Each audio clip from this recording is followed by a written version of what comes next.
So, Matt, I know you know that bananas have two ends. They got the top end and the butt end. Well, do you know what they call the butt end of a banana? No. A bananas.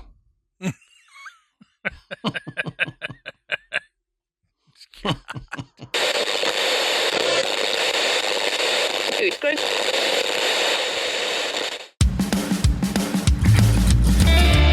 Good evening, everybody, and welcome to the Graveyard. Thank you for joining us tonight. My name is Adam. And my name's Matt. Now, pull up a tombstone or settle into your casket and get comfortable because this is Graveyard Tales. All right, everybody, here we are again. Matt, how you doing tonight, brother? I'm doing pretty good. Good. So before we get into it, we want to say go check out the Podbelly Network at podbelly.com. You can find a list of shows that we're happy to be associated with, and you can find some tips and tricks on podcasting. So go over there and check them out at podbelly.com. While you're on the internet doing your thing, shoot us a rate and review on wherever, whatever app you listen to podcast on. If you're on Apple Podcasts, that's the best place to do it because they apparently use that rate and review a lot more than other places do. Or if you listen to us on YouTube, then give us a like and subscribe over there and help us out. Also go over to patreon.com/graveyard tales. Sign up to become a patron. We've got 3 different levels, 1, 5, and 10.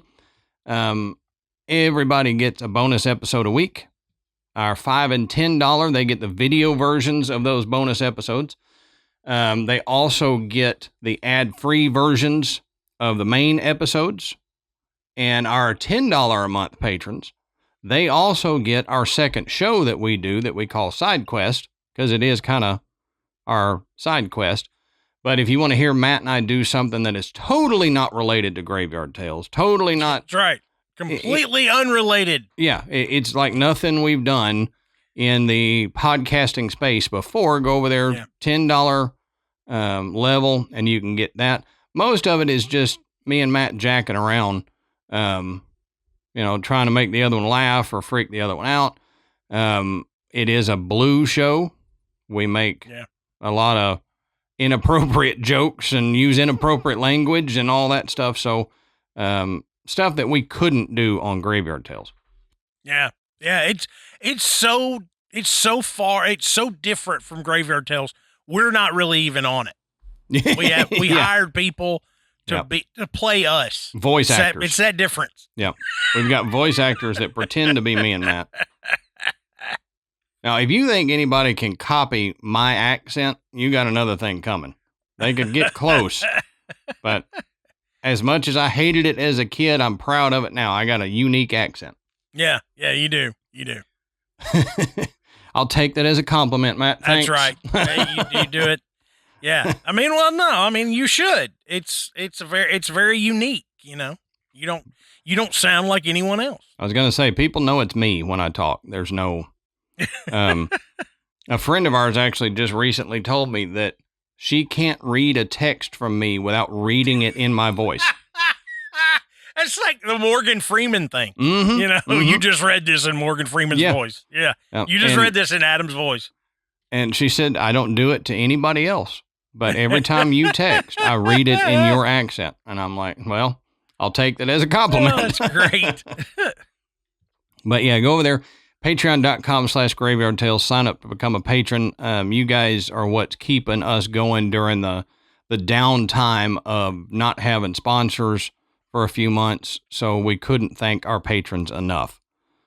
So Matt, that's all the housekeeping I got. So why don't you tell us, what are we talking about tonight, brother? All right. So tonight we're going to head to Cincinnati, Ohio. And I've heard of this place. I have not been... But I seeing a show here looks like it would be incredible. Yeah, I agree. And I never really knew that this place was haunted, at least not as haunted as I have read that it is. Right. You know, I mean, every theater has got a few ghosts knocking about, but I certainly didn't realize that the Cincinnati Music Hall had so many spirits just poking around back there. Yeah. And apparently they've got quite a few. Yep, they do. And we're going to talk about, you know, what people have experienced at Cincinnati Music Hall and why they may be experiencing this so frequently. But like anything else, and especially with this place, the history behind it really plays into why it may or may not be haunted. So, Adam, why don't you tell us the history of Cincinnati Music Hall? All right. So as we always say, go check our sources down at the bottom of the show notes. You can find where we found all our information, and you can keep going if you want, because as I always say, I don't capture all of the history. There's no way that in an hour and a half show that I could get all of the history in. You know, there's just no way. So if you are interested in it and want to continue the research, bottom of our show notes, you can find our sources. Now, it sits at 1241 Elm Street in Cincinnati, Ohio. And it's not a nightmare, but some people might consider it a nightmare. I just clicked. I was like, what? Why is he saying what the heck is he talking about? Yeah. Now, the music hall was originally designed for like unique and dual purposes, this says. It was to house musical activities in the center area, and then it would have industrial exhibitions on the side wings. So it's basically a 3-part thing where the center part of the building is for the music, the auditorium, and then on the 2 outsides, they have buildings connected, but buildings that are for industrial showcases and exhibitions and stuff like that. You know, I'm sure like trade shows and all that kind of stuff. A really cool concept. It really is, yeah. I mean, I can't think of another place that has, you know, that was designed for something like that. I mean, there's plenty of places that do it. Yeah. But it wasn't set up that way. Sure, yep. Now, Cincinnati's Music Hall is probably the most recognizable building in the city. And once you see it, when you then see pictures of Cincinnati, you'll go, oh, hey, there's the music hall. You'll be able to pick it out. That's right. Now, according to Friends of Music Hall, I got a lot of my information from Friends of Music Hall. They had extensive history, and so, I mean, why not? You know what I mean? They did most of the research there for us, so. Yeah. They say that in 1875, the second Cincinnati Music Festival was underway in what they called Exposition Hall. Now, the hall was a large structure used for industrial and business expositions that was constructed of mainly wood, and it had a tin roof and a dirt floor. And it was only 5 years old, but it was in like disrepair. It was just falling apart around them. Yeah, it's essentially a barn. Yeah. I mean, let's be real. Wood building with a tin roof, dirt floor. It is a barn. It was a glorified barn for sure. A large glorified barn. Now, that evening's performance was composed of extracts from Lohengrin. But they said at one point in the evening, a thunderstorm rolled through the city and just dumped all over the city. Well, the thunder shook the city, and the sound of the rain on the structure's tin roof was compared to the sound of peas on a drum head. So, you ever peed on a drum head? I haven't, but I have wanted to with some of the drummers I've known. It's a very unique sound. Yeah, I imagine. Yeah, there's been a couple drummers that have been behind me over the years that I've wanted to turn around and just pee all over their drums. This is horrible. Horrible. But I have drifted off to the sound of rain on a tin roof. Oh, sure, yeah. and that is a very relaxing sound. However, if you're trying to have a musical performance and it's heavy rain, that's not cool. People said it was so noisy that the music director, Theodore Thomas, actually had to stop the performance. He couldn't keep the band going because it was so loud. Well, legend has it that Cincinnati businessman and community leader Reuben R. Springer was in that audience. As he waited for the musical festival to resume, inspiration struck. Said Cincinnati should have a proper facility for its world-renowned music festival. Now, it says whether true or not, Mr. Springer did take it upon himself to ensure the city had a nicer, more permanent structure. So he wrote a letter, and he sent this letter to a colleague, John Shalito, and in that letter, he proposed a music hall, but he was also very specific about what he deemed important in building it. Yeah. He said, "Holy Shalito." Yeah. Holy Shalito. We need a music hall. I'm going to start saying that now. Holy Shalito. Yeah, that's it. That's it forever now. Yep. Now, I did find Springer's letter. So I got some excerpts from Springer's letter here. It was titled, "Some Views About a Music Hall Building." He says, quote, "There's something in a name. I would call it the Cincinnati Music Hall Society. As an indispensable requisite to start it, the city government must give the use of the Elm Street lot at a nominal rent to an incorporated society that must be created to manage and carry out and perpetuate the objects. The lot and improvements must be free of taxation, at least of municipal and school taxes, and state and county if possible." Wouldn't that be great? Yeah. Hey, I'm going to build this building and it needs to be tax-free. Yeah, you need to make it tax-free. Now, he continues, there is great propriety in this, as the ground and improvements will be owned by the city and will be used solely in the interest of the people and for the public good. The charges for the use of the hall for all proper functions and public occasions and meetings should be as low as possible, or barely enough to keep the building in first-rate condition and defray the necessary expenses of the society or an economical organization. The society should be formed of citizens unlimited in number, and who should pay an initiation fee and an annual sum for the privilege of membership, and to which some advantage should attach of tickets and reasonable deals for special occasions. This would form a fund for improvements and would also be a guarantee fund for any deficiencies that might occur in giving musical festivals, etc. The administration to be under a board of control of 15 or 20 members and an executive committee of 5 or more, as may be found best. There to be election by the members of the society, voting in person, the city council to have the privilege of naming members of control, being the owner of the property. This should be conceded as matter of right. No salary or pay of any kind to be given to members of either board. The powers of the board of control and executive board to be defined ultimately in the bylaws.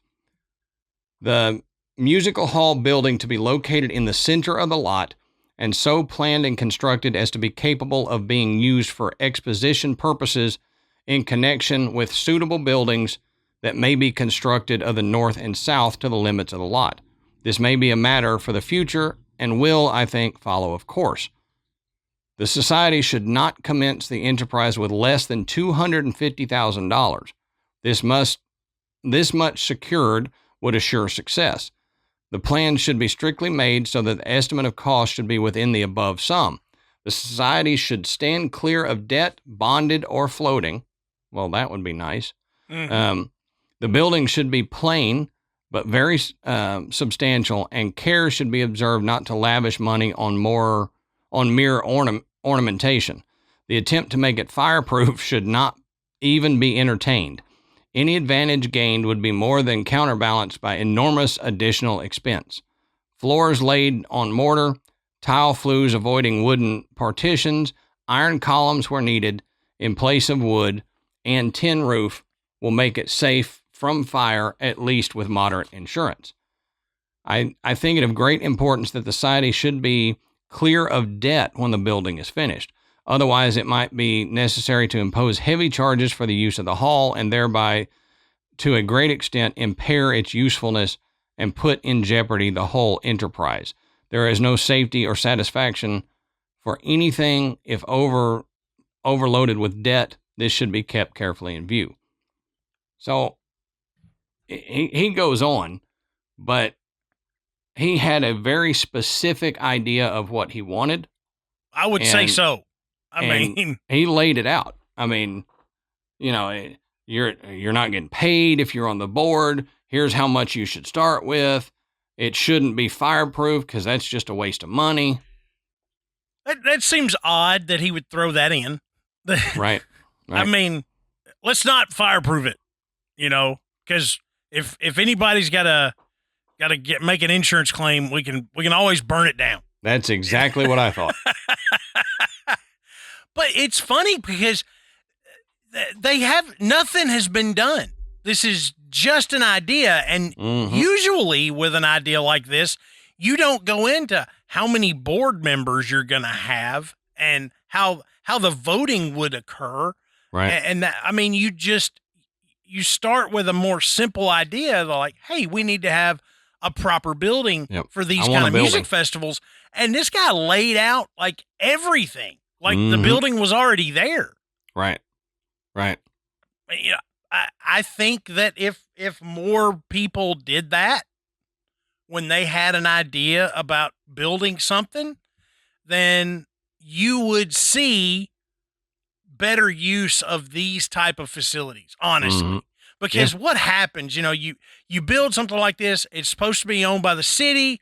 Inevitably, you know, things get dragged around, you know, bureaucrats get involved, and it costs way more than it was supposed to. Yep. And private company comes in and buys it. Right. And then you're going to, you know, somebody gets the rights to name it and all this other bull crap. And, you know, then you're paying $135 to, you know, go see a band that has no original members in it.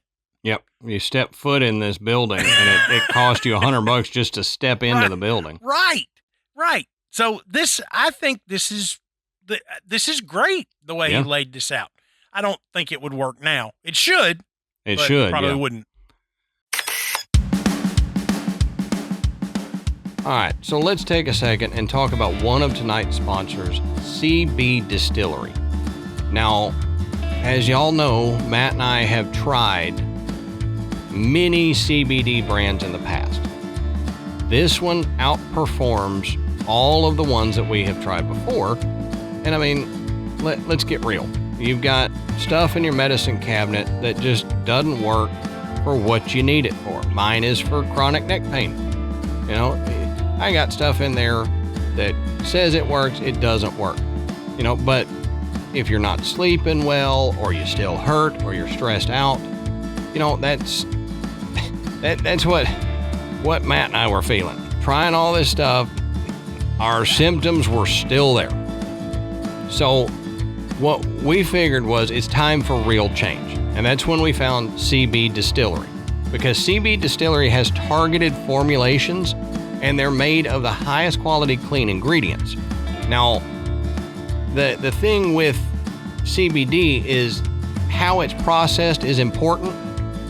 And with CBDistillery, they micro-encapsulate the molecules of the CBD. So if you're, like for me, the topical pain cream that I put on my neck, it has to get down into the inflammation to fix it. Most of it doesn't, or most of it is just hemp and it's not CBD, you know? So CBDistillery has micro-encapsulated the molecules so they'll actually get subdermally into that inflammation and fix the issue rather than just slathering something on your neck and going, maybe I feel better, maybe I don't know. Yeah, hoping for that mind over matter trick. Right, exactly. And there's no fluff, there's no fillers, there's just effective CBD solutions designed to help support your health. In 2 non-clinical surveys, 81% of customers experienced more calm, 80% said CBD helped with their pain after physical activity, and an impressive 90% said that they sleep better with CBD. And I know that's true for me. Mm-hmm. Especially now. As I get older, my sleep is worse and worse and worse. Sure, yeah. So, I need something that's going to help make sure that I get enough sleep. And CBD is the answer. So if you struggle with a health concern and haven't found relief, make the change like I did to CBDistillery. And with over 2 million customers and a solid 100% money-back guarantee, CBDistillery is the source to trust. So, if you're hurting, if you're not sleeping well, and you've got all this crap that you've tried before, and maybe you've even tried CBD before, mm-hmm. Okay? Check out CBDistillery. Okay, you're not going to be disappointed, and if you are, there's a 100% money-back guarantee. So if you want to be like Adam and me, we've got a 20% discount to get you started. Visit CBDistillery.com and use our promo code GRAVE, that's Grave, for 20% off. That's right, that's CBDistillery.com and use our code GRAVE, Grave, and it'll get you 20% off. CBDistillery.com.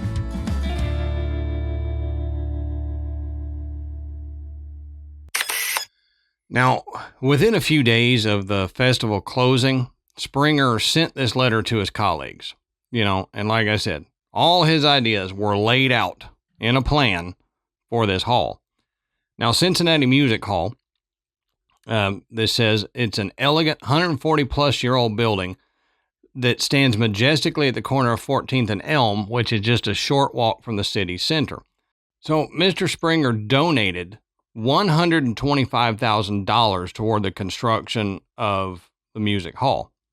Now remember, this is the late 1800s. That's a lot of money. A lot, yeah. That's a lot of money now. One person to donate to this to this endeavor. Yeah, right. I mean, that's a ton. Yep. Now, this says that his generosity carried one condition, and that was that the people in the community raise an equal amount. So a 1-to-1 match. He was going to put in $125,000, and Cincinnati had to raise $125,000 as well. So the central portion of the building was built in a year. And it was dedicated at the time of the 3rd May Music Festival in 1878.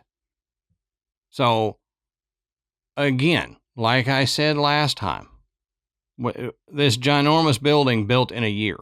Mm-hmm. Oh, yeah.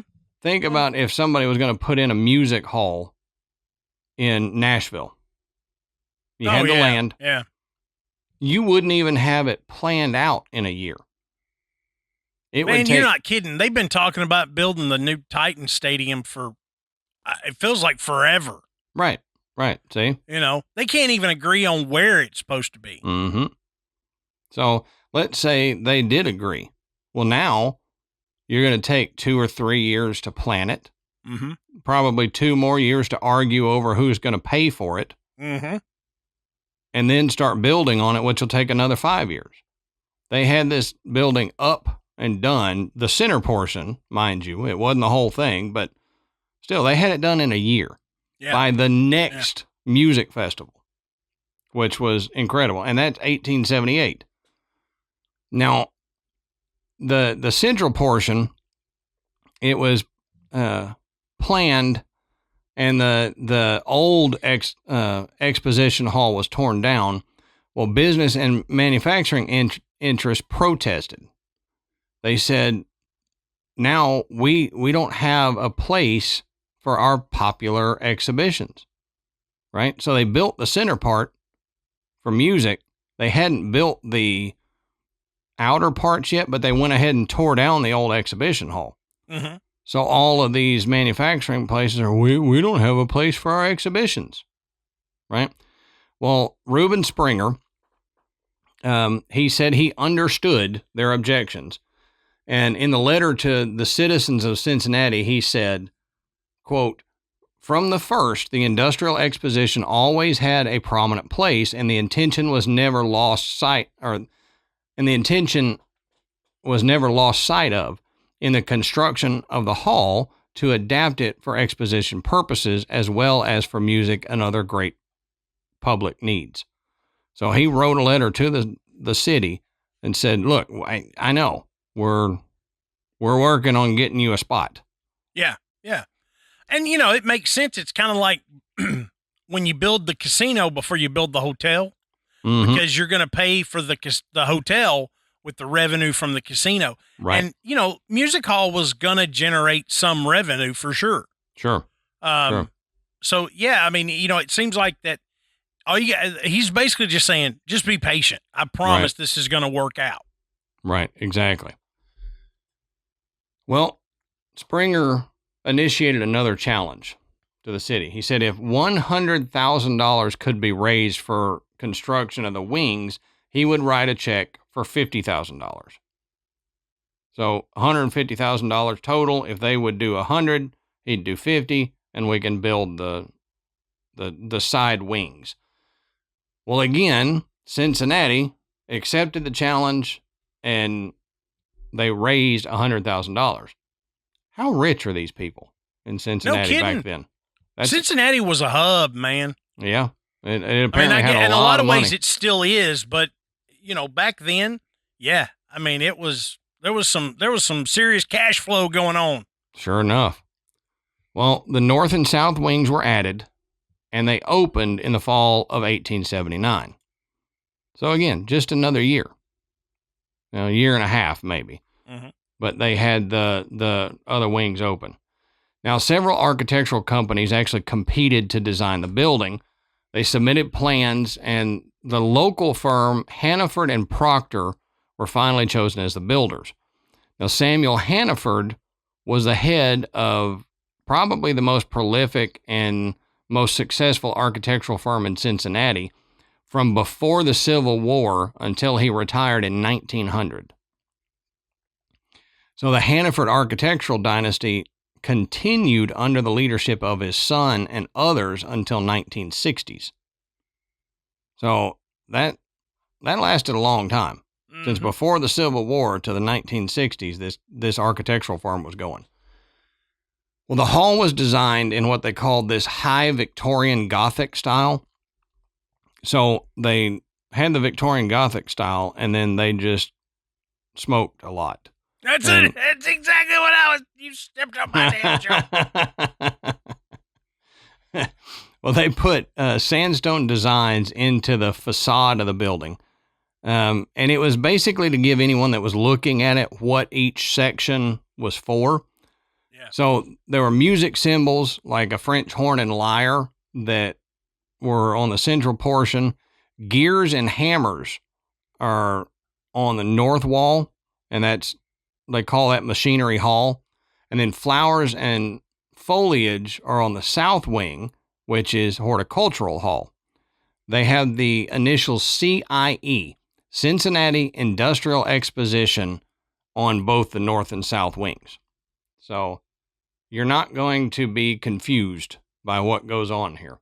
And that reminds me a lot of like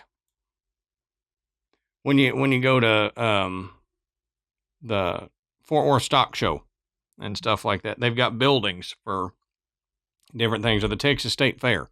Mm-hmm. You know, okay, I go over here, and that's where I'm seeing all the cattle.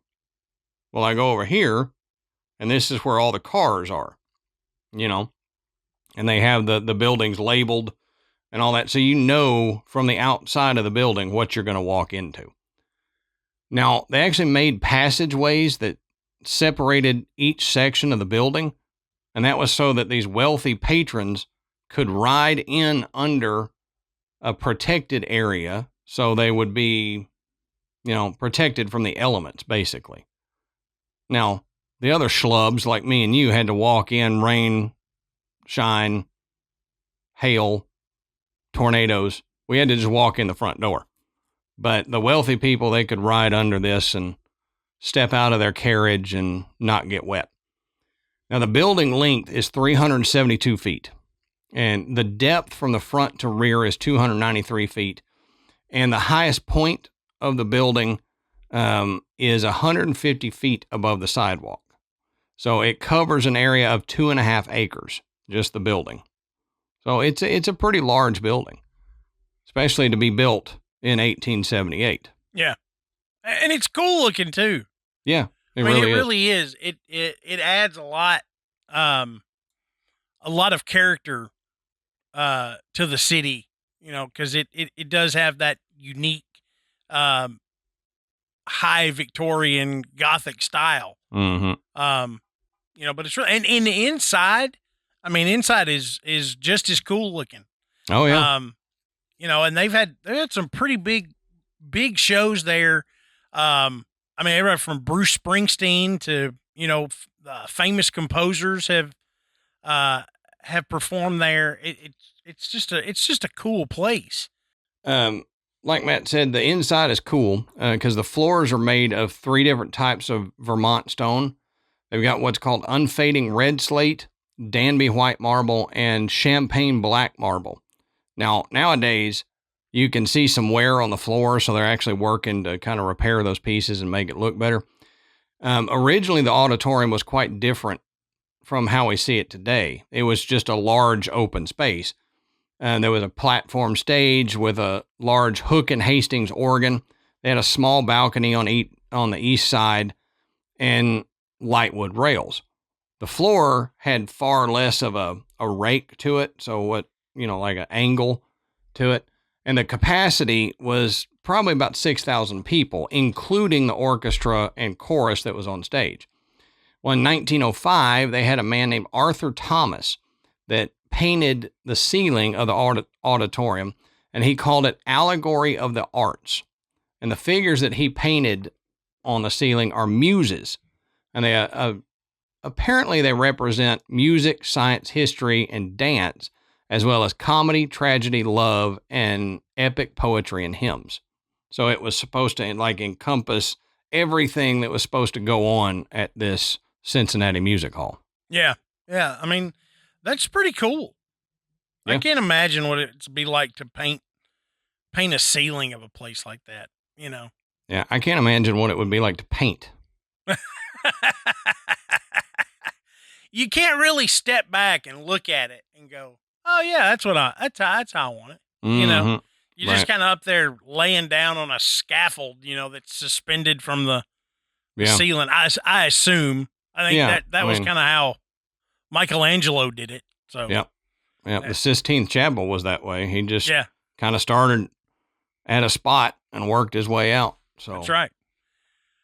But one thing out of all this, this history of how the Cincinnati Music Hall came to be. Okay, guys, we've got a new sponsor to talk about tonight, and that's Green Chef. So Green Chef is the #1 meal kit for clean eating, delivering pre-portioned and prepped quality whole foods with limited processed ingredients. Green Chef sends organic, fresh produce, responsibly sourced proteins, and chef-designed recipes in every box for satisfying, nourishing, and convenient meals that make it easy to stick to a clean routine. Now, I know a lot of you out there, you just, especially now, if you're on the internet at all, you hear all of this information about how, you don't know where the food you're eating is coming from. And, everything Americans eat is processed and it's killing us and everything. Look, if you're trying to break away from that, then Green Chef is a great solution for you. Now, don't let the back to school season set back your nutrition. Hey, it does in this house. I'm telling you. You don't have time, you cook some junk. Right. But Green Chef makes it easy to stick to your healthy eating habits with a new, more flexible menu featuring over 35 customizable recipe options every week. New options include doubling your portion of protein or veggies, or swapping to a plant-based protein like organic tofu or tempeh. Are you dairy-free, gluten-free, vegetarian, or even vegan? Green Chef has over 15 recipes every week to support those lifestyles and more. You'll also find over 15 weekly recipes that are ready in 25 minutes or less. Man, that's amazing. Yeah. Especially if you got kids in school. Oh, yeah. So you'll have the power to tailor the menu to your needs, satisfying and nourishing everyone in your family in about 30 minutes. So take your clean routine further with 2 times the support, Green Chef's healthiest menu ever, and access thousands of top-rated gyms and fitness studios worldwide from ClassPass. For a limited time, new Green Chef subscribers will also receive 50 free credits to use at ClassPass, about a month's worth of membership. That's amazing. Green Chef's quality whole foods with limited processed ingredients will help contribute to your healthy lifestyle. Now, I know what you're thinking. You think eating clean can't taste good. Well, have no fear. Green Chef's recipes will have you swooning with every bite. Every week features rotating options to suit a variety of lifestyles. They've got science-backed Mediterranean diets, and there are always plant-based meals, like Matt was saying, on the menu, along with Calorie Smart and Keto. Each box is packed with foods that you can feel good about, like whole fruits and vegetables, plus lean protein and whole grain options. Now, if you want to, get on the Green Chef train like Matt and I and our families, then all you need to do is go to greenchef.com/graveclass, GRAVECLASS, for 50% off your first box, plus 50 free credits with ClassPass. Yeah, that's code GRAVEClass, GRAVECLASS, at greenchef.com/graveclass and get 50% off your first box, plus 50 free ClassPass credit.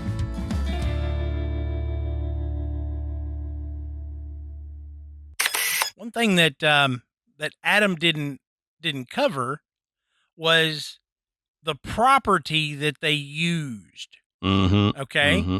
And interestingly enough, the property that they built the music hall on was a potter's field. Yeah, go figure, huh? Full of unmarked graves. Mm-hmm. There was also remains from the explosion of Cincinnati's Moselle steamboat in 1838 and the 1842 Cincinnati Orphan Asylum and the city's 1849 cholera outbreak. Right. Also, all contributed to the amount of bodies buried under Cincinnati Music Hall. No big deal, Matt. That spot of Elm Street was not being used. Oh man! It wasn't being empty. used. Not by the living. Yeah, nothing going on there at all, Matt. Yeah, and throughout its history, excavations in and around Music Hall have brought up human bones. Mm-hmm. I mean, it's just a regular thing. Every time they dig. So it's believed that the souls and spirits that wander the music hall are related to all these remains that lie underneath, and they're just making their presence known. Oddly enough, out of all the stories I'm going to cover tonight, none of them seem malevolent. Okay? Whatever it is either friendly or just ambivalent to the fact that the living is there. Which is amazing. Like, whatever. Which is amazing if you think about it. It is when you're talking about haunted places You're talking about paranormal investigations. It is unheard of, that you would have a building like this built on top of so many graves, and there's not just disturbing events going on. Yeah, not a one of them are angry. Right. Yeah, like, what the hell are you doing here? Mm-hmm. None of that. I was fine. I was gone, and then you came here and built and dug me up, and I had to come back and cause a fit. That's the other thing. They're digging up. They dig up bones. Mm-hmm. I mean, it was common while they were excavating to build this thing. They were like, "Oh, here's some more bones. Where are we putting the bones, sir?" Yeah, mixed it into the concrete. It makes it sturdier. What is it? Is it a leg bone or an arm bone? Mm-hmm. It looks like a leg bone, sir. All right, it goes in that pile over there. Yep. We got legs, arms, heads, everything else. And there's like 400 dogs standing around. Oh, dude, yeah. Waiting outside the fence just to get their opportunity. Yeah. So, I mean, digging up bones was not uncommon. And even when they were doing renovations, they were still, digging up human remains. Sure.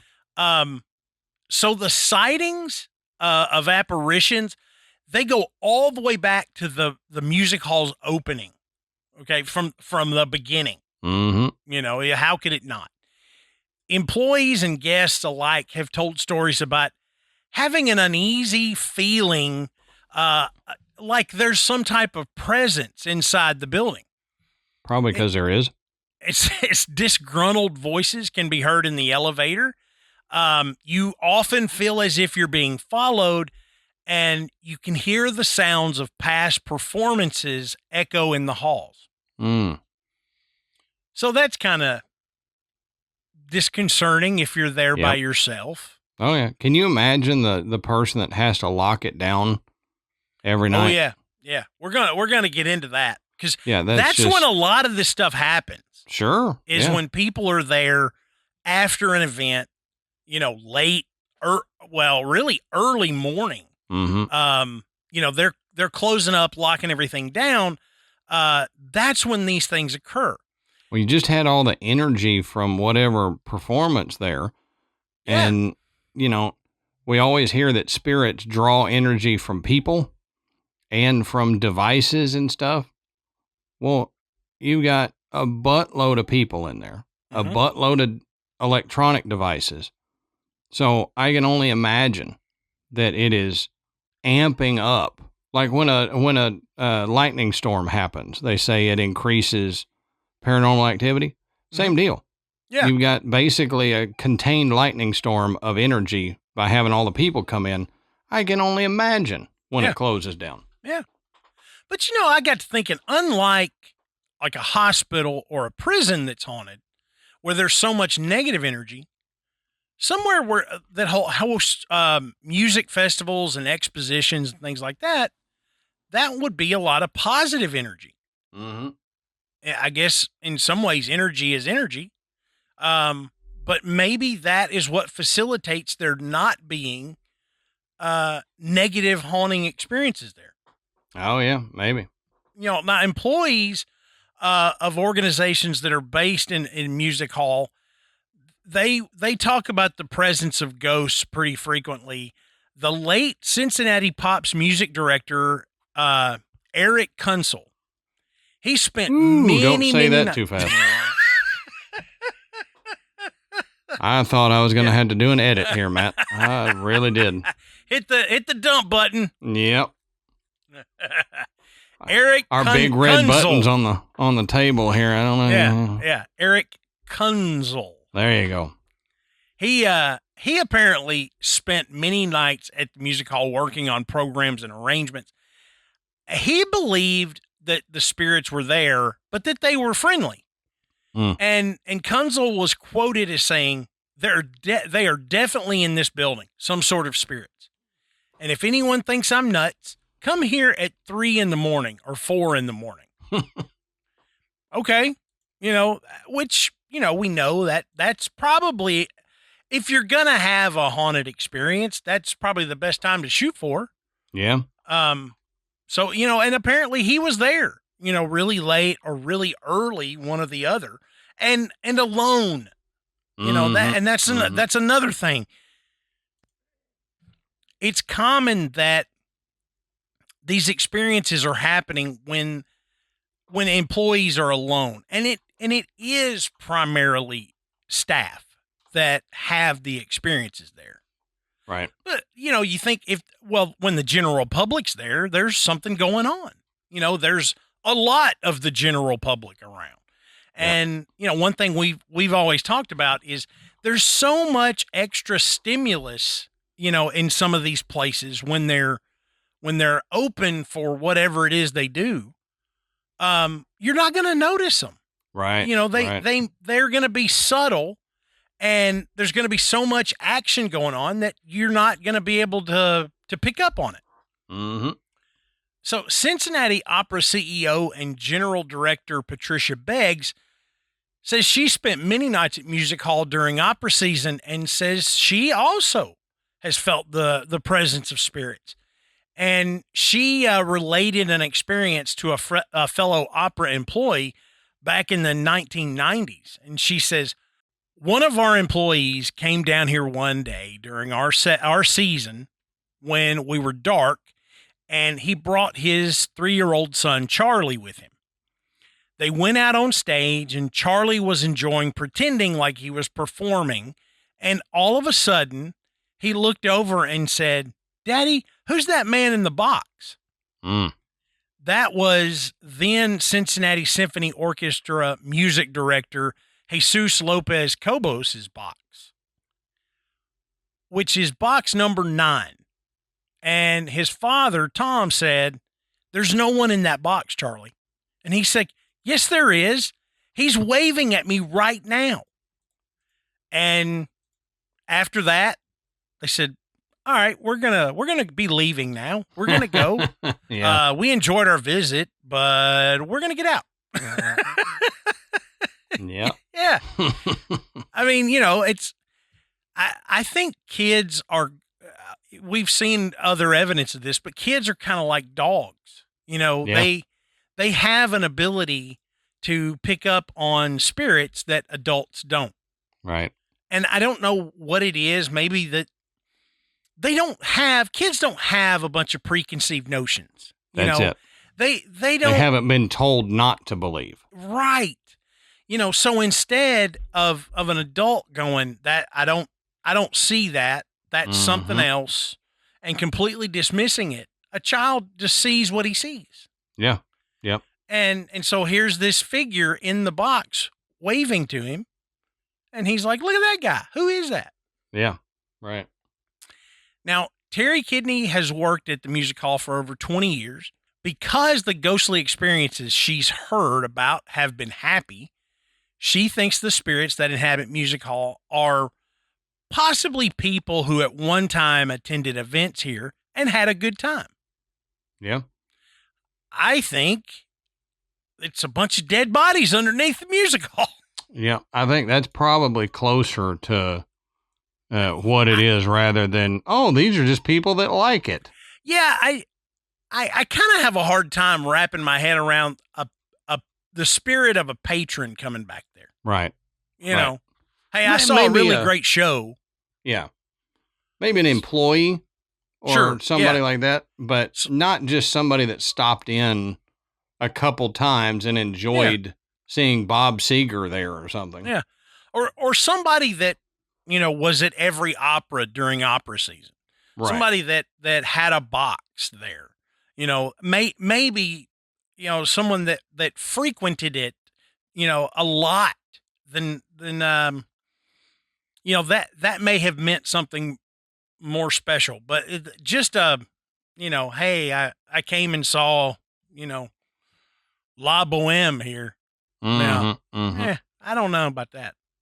There's an awful lot of bodies underneath there to just be grabbing at straws and going, yeah, there's some, you know, they had a good, no, I don't buy it. Yeah, that's it. It's too obvious for, you know, I mean, that's the low hanging fruit explanation. Oh, it's patrons. Yeah. You don't want to say, no, we dug up a heck of a lot of people. Yeah. And this might be some of them. But she goes on to say, one of our box office people was working at the window, and there was a ding outside, which there's a bell that indicates someone's at the window. And no one was there. They said the buzzer kept going off, so he finally left the box and went outside, and he didn't see anyone. So he goes back in, but it kept dinging, so he went back out again. And at one point, he was back in the box office, and he felt a tug on his shirt sleeve. He looked down, and there was a little boy in period dress. I mean, he had knickers on and a little cap. And that's who was tugging on his sleeve. Now, that is enough to really freak you out. Sure. I mean, to not only see an apparition, but to feel it and see it tugging on you, that's a lot. I mean, you don't typically see that. You either get the tug or you see that apparition. You don't get both. Right. Apparitions don't typically touch you. No. And usually if you get touched, you don't see it. Right. It like the time I got tugged. That sounds bad. Be careful. Like the time, yeah. I, as soon as I said it, I need to rephrase this. You jumped me about Kunzel, so. That's true. Get me about the time I got tugged. My shirt was pulled at a haunted location. I didn't see anything, and it to me, it's almost like there's a trade-off of energy usage. You either use the energy you've got to become visible, or you use it to manifest something physically. Yeah. And it seems like there's a lot of energy for that spirit to not only manifest physically, but also go, hey, mister. Hey, mister. All right. So being your most comfortable this fall, let's be honest, it starts from the waist down. Whether you're gearing up for weekends that you spend on the couch watching endless hours of football, or like Ash and I, you try to stick with the gym routine. No matter what you're doing, comfort is king. And that's why you've heard me and Matt talk about this often. I have given this company props even when they haven't sponsored an episode, and I've talked about them on our other show. I even joked about doing a Rate My MeUndies page. Right, yeah. All right? Yeah. So I am all on board with MeUndies, and I have upgraded all of my underwear to MeUndies. And they've got something for every guy this fall. And gal, I'll be honest, Ashley loves her MeUndies. We got to get her more. She's trying to, like I did, upgrade all of hers to MeUndies now. But they've got a micromodal fabric that is breathable and comfortable, especially with my favorite one's the ball caddy, and that little pouch that holds all of your giblets away from your leg. And I know what you're thinking. I don't need a special pouch for my giblets. Well, there's hundreds of 5-star reviews that say differently. They say you do. Right, exactly. And we joked about the bat winging. You don't bat wing anymore with these things. Listen, Amanda heard this ad, and she goes, I just have to know, what is bat winging? So I showed her. Yeah. And it completely, it ruined her life. Oh, She's yeah. just like, I don't ever want to see that again, ever. Yep. I don't ever want to think about you having that. And think about how guys feel. If you ever watch a guy walking and he sidesteps for no reason and keeps walking, dude's bat winging and obviously not wearing MeUndies, because I haven't done that awkward sidestep since I upgraded to MeUndies. Yeah. They've got, as Adam said, they've got a style for everybody. They've got a cut for every guy's butt.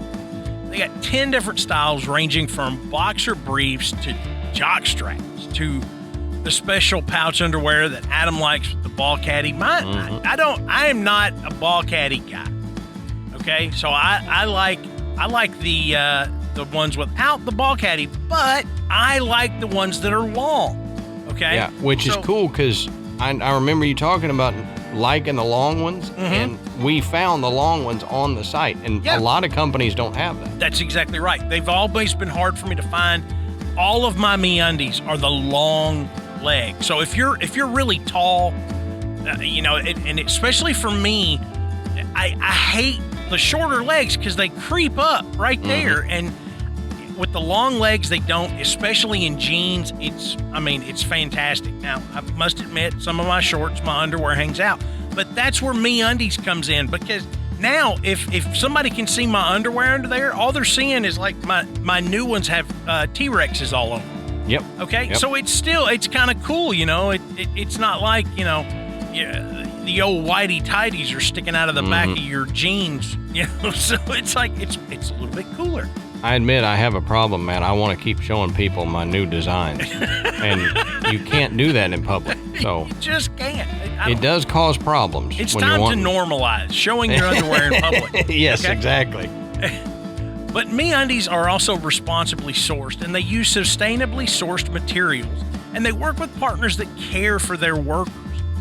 And they've got a problem-free philosophy. Look, you've heard Adam and I go on and on about how great MeUndies are.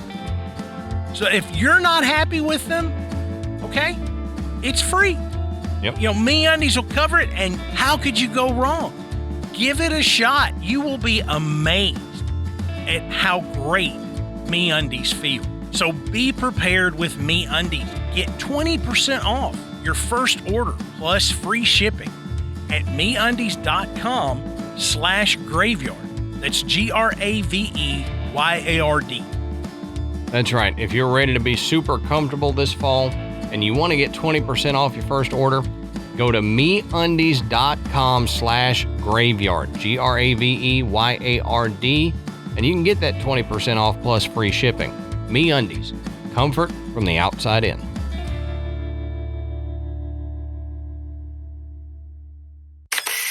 Have you seen the show Ghosts? I haven't. I want to, but I keep not starting it. It's a cute show. Piper got into it when it first came out, and so we started kind of watching it with her. It is funny, but it's interesting because only one of the ghosts can actually touch anything. Oh, and really? I think it's cool the way they do it is he has to work so freaking hard to move anything. And it, with him sitting there just grunting and pushing and trying to focus and, and he moves something an inch, he's like in there trying to send an email, and he's like, trying to push a key. And, so it's kind of funny, but that's where that idea comes from, is that it takes so much energy for a spirit to actually touch you or move, right, or move something, that they wouldn't have enough energy to actually appear. Let's see, John Inkst. He was one of the night watchmen at Music Hall for quite a few years. And he had a lot of stories about ghosts and happenings during the evenings and late nights when he worked. So Inkst wrote an account of his most terrifying experience, which occurred one night after everyone had left the building. He was making his usual rounds when he heard music, but he couldn't find the source. So Inkst says this: I re-entered the elevator and closed the doors. The music was still there, and now I'm starting to tingle. I opened the rear of the elevator, entered the adjoining hall, but there was no sound. Returning to the elevator to proceed to Corbett Tower and closed it up. The music was as beautiful as ever. For nearly 2 weeks, I could not approach the elevator shaft on the first floor late at night without my whole body tingling. So Inkst actually left a handwritten account of everything that happened to him on that night. And you can actually go online and read his account. They have, like a PDF, a scanned, it's like written on notebook paper. That's cool. you can go online and read it. I couldn't read it because, man, that guy's handwriting was terrible. Okay? I mean, I'm looking at the handwritten note, and I'm like, I can't make any of this out. So I had to go based on what they said it said. I mean, it was like trying to, read the Declaration of Independence, Yeah. If somebody kept like smacking the person writing it in the head, like, it's all over the place. And I'm like, well, the guy had bad handwriting. So do I. So, Yeah. I have trouble reading a lot of people's handwriting, and it's not what you think. Oh, cursive. It's not, I can read cursive. Mm-hmm. It's that people seem like they don't know how to form letters anymore. Or they just form them the way they want. Yeah. It's like, that doesn't look like any F I've ever seen. What is that? Yeah. That's because it's not an F, it's a Q. Yeah. What? That's a Q. Well, this changes everything. Yeah. I need to go back and reread this because I was about to do something that you wouldn't have appreciated. Mm-hmm. When we start changing F's to Q's, Yeah. I'm glad you told me. Yeah. Yeah. So let's try this again. Oh, man. Yeah, I actually taught myself to write in all caps so that people could read my handwriting. Yeah. Because my regular handwriting was so small mm-hmm. that people had a really hard time reading it. So I actually took the time to sit down and learn how to write like that so that people could actually read my handwriting. My handwriting now is actually pretty good, but now we're in an era where rarely ever do I have to handwrite anything. Yeah. Yeah. And I have pretty decent handwriting, but I put random capital letters in. Like, I'll capitalize words in the middle of a sentence and just, my brain just says it's easier to write it this way instead of like A's. A lot of times if a word starts with an A, it's capital for me because it's easier to write. Well, you remember early on in the internet days, things were case sensitive more than they are now. Uh-huh. And so like email addresses would be all lowercase letters, and all I can do is write in all caps. So I would have to actually try to remember what the lowercase letters look like. And it looked like a kindergartner was learning to write because I was having to essentially draw the letters in there. Yeah. Now it doesn't matter as much. So I just write everything in all caps, and it doesn't really make a difference. Yeah. But moving on, as derailed again. Yeah. About handwriting of all things. Weird. So this guy, Steve Hager, okay, he was head of security back in 2014, and he says he saw one of Music Hall's most frequent ghostly visitors, the lady in white. Now, Adam, when are they going to come up with a better name for all these damn ladies in white? There are so many. I mean, I bet we have talked about 100 at least that have ladies in white. Yep. Okay. Yep. It's a female. Of course she's white. I mean, she's all white. Her skin is white. Pale apparition. Yeah. Yeah. So come on, give her a name or something.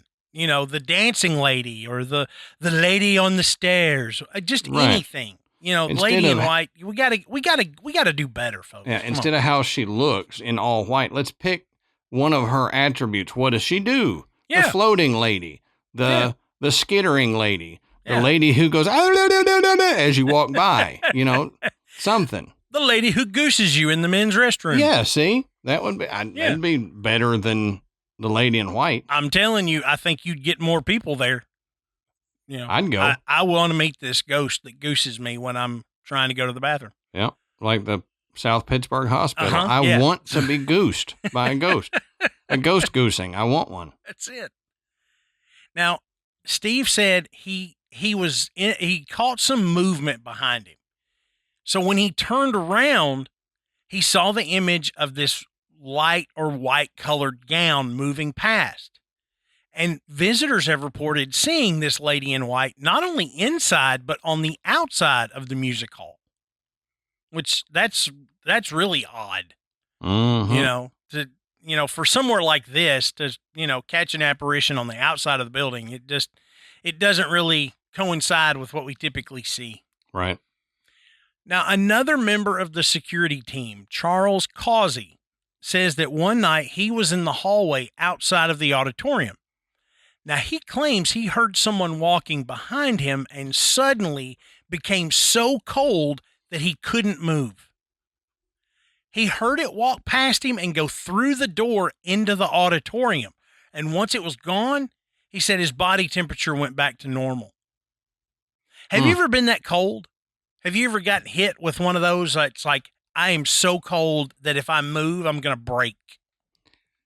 Yeah, but winter outside. Well, I mean, I'm not even talking about that. I mean, I've had it happen where it's just the weather changes. It's been hot all day. You've had the air blasting in the house, and then the sun goes down and the temp drops.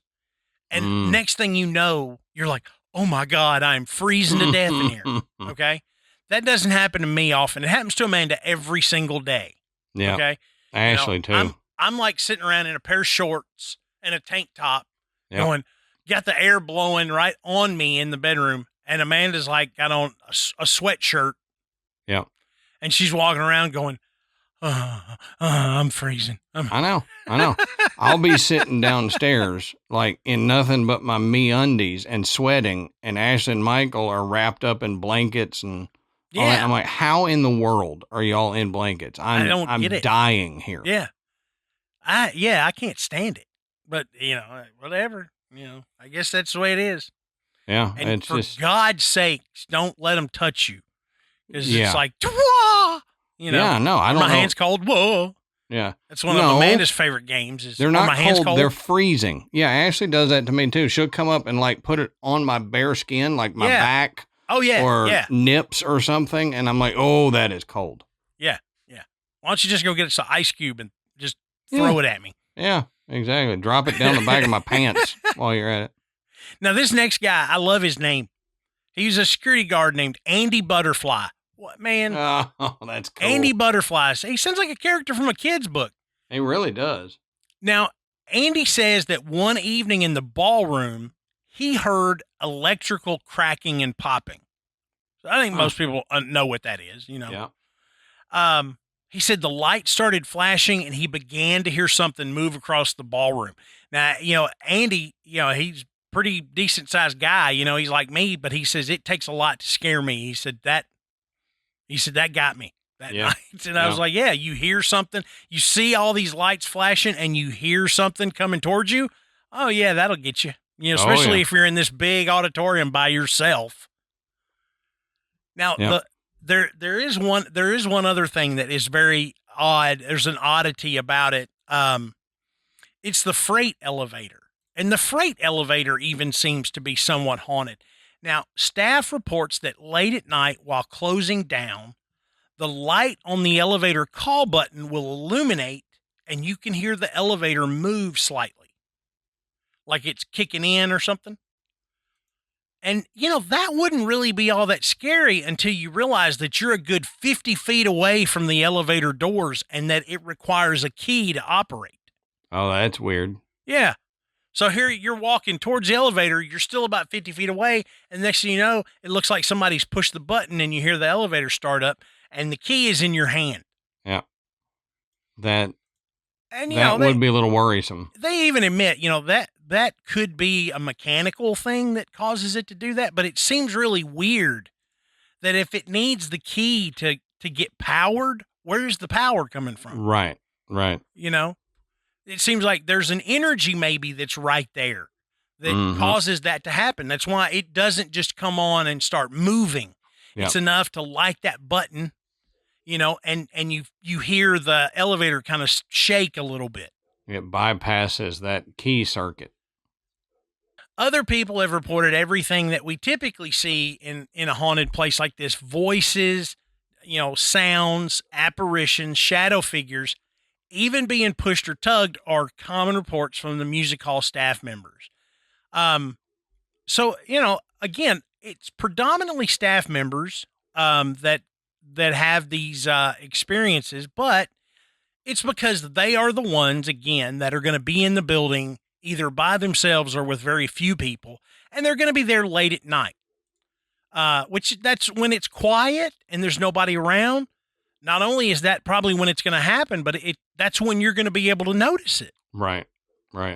And you think, well, everybody's by themselves. It's easy to kind of spook yourself and think you're experiencing something that you're not really experiencing. But it seems to happen frequently enough that you can't just toss them all like that. Especially Charles Causey, who's like, he got so cold, that he said he couldn't move. And, with several of these security guys, I actually saw video of them telling these stories. And I love that because you can see the conviction in Charles Causey, he's like an older guy, he's telling this story and you're looking at him going, yep, I believe this guy.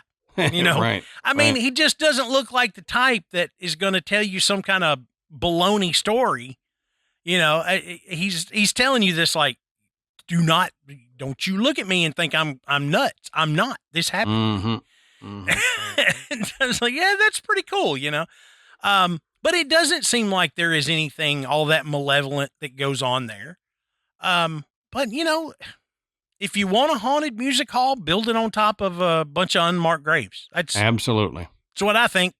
I mean, Absolutely. It just seems obvious. And especially the fact that along with the Potter's Field that was there was the Cincinnati Orphan Asylum. What? Orphan Asylum. Mm-hmm. Is this for mentally ill children? I mean, come on.